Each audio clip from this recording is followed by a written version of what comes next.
Talk about levels, the theory of requisite organization, and organizing the hierarchy of our organization according to modes of information processing. And what are the characteristics of the individuals who inhabit each level? 3, we're moving up from the manager level to what I like to call the director level. Often makes intuitive sense. If you think it should be level 3, it's probably level 3.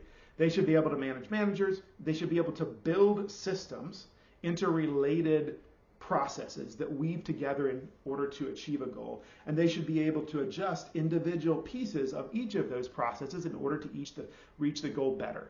They should be able to optimize a function. We're not giving them profit and loss responsibility yet, but we might give them outputs, widgets per day, billable hours, customer satisfaction, net employee promoter score, those sorts of things. You might put them in charge of that, and not just come up with some ideas to make this better, level 2, but build a set of processes, a set of systems that is going to improve this over time. If you ask them questions, if you try to get them to describe their logic in depth, their logic will look like a complex flowchart. If this, then this. If this, then this. On the other hand, if this, then this, then this, then this, it leads us out to here. And so we're choosing these different causal chains at any given time in order to achieve an objective.